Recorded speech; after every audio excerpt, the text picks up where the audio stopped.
So in Jalen Hurts' press game, post game conference, he always puts an emphasis and focus on winning. It's something he's done since he's been in the league. He's and he being a leader and leadership. Um, what I, what I what I expect out of Jalen Hurts is not just be a leader and focus on winning. I think Jalen Hurts has to start taking responsibility for what's happening. And you can be real casual about it and real docile about it and make that face when you throw an interception.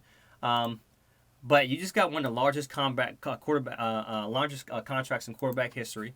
But that we don't expect you to go out there and throw 3 touchdowns and 3 interceptions in 3 games. You're getting sacked 8 times. You haven't had a 100 quarterback rating. You haven't passed over 300 yards. These are things you haven't rushed over 50 yards, and most of your highlights of rushing touchdown comes from the tush push. So Jalen Hurts has to start taking responsibility for his play. And what I didn't like in the post game interview, he talked about the interception that was made from the safety coming over. The one interception that he threw, I think Gainwell ran the wrong route. It was still a bad throw.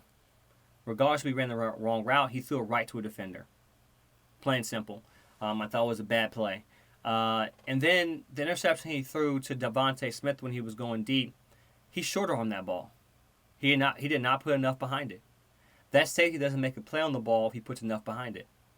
And when they asked him about that in the interview, instead of saying, hey, look, it was a bad ball, I had to figure that out, I had to make that pass, he went on to say it was a great play. Now, it's only a great play if the ball is not tipped, it's no miscommunication, it's only a great play if the defender it's not a great play, it's a bad throw. And regardless of how well he came over, if he was able to make that play and you say it was a great play, you didn't put enough behind it.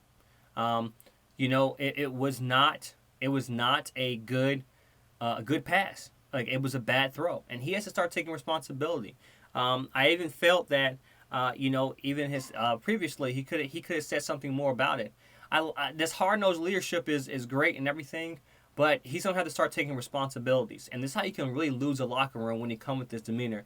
It's going from confidence to a little bit of subtle arrogance when you don't start taking responsibilities. Now, I think that Jalen Hurts is far from that, and I stand behind the guy as being a leader for our team. But at the same time, something's got to give when it comes to you making mistakes out there and blaming or just saying, hey, look, it was a great play. You're not going to get that next week. You're not going to get that against the Dolphins. You're not going to get that against the Bills. You're not going to get that against the Cowboys. You have to make that play as a quarterback. And we want to see Jalen Hurts start taking ownership of that. Stay humble. You got a good thing going for you, right? Stay humble, and that's the main thing he should focus on right now.